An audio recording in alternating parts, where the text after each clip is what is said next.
Gandang umaga, mga friends at followers.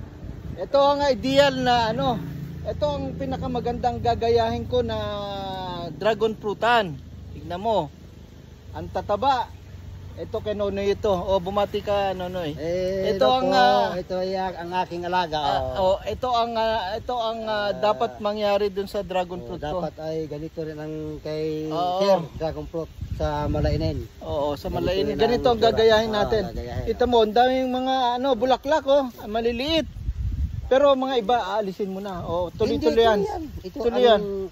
Ang malaglag yan, hindi matutuloy, pero matutuloy yan. Yan, tuloy. Kita mo, ang ganda ng, ang daming gandang mga, ang ganda ng mga bulaklak niya. At katapusan ng April to, Nonoy. Katapusan ng April harvest o April pa lang? Mga Adjust ng April, ano na ito? Ito, marami ng bunga, Marami ng bunga.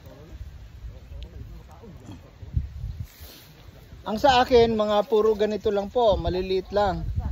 Pero ganito ang gusto ko mangyari sa akin. Pag harvest ko this end of April. So yan po yung aking ideal na na dragon fruit farm.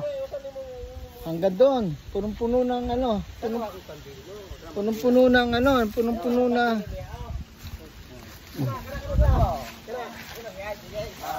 punong-puno. Ang ganda ng mga bulaklak, Ang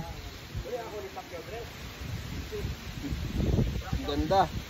So yan po yung ating model na gagawin sa ating farm. Ang ganda, malalapad at matataba. Ganda. Ang ganda. So yan po yung ating ideal concept ng ating magandang dragon fruit farm. Ito po. Ito po ang magandang dragon fruit farm. Tataba. Maganda.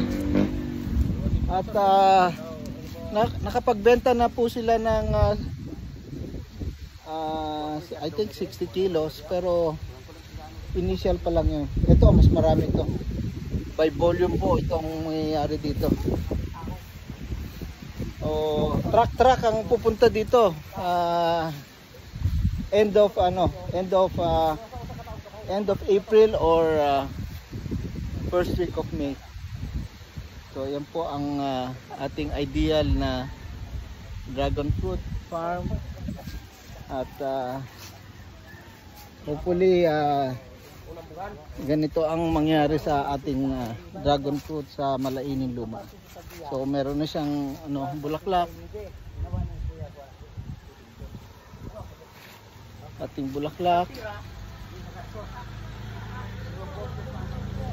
So yan po ang ating report ngayong Sabado.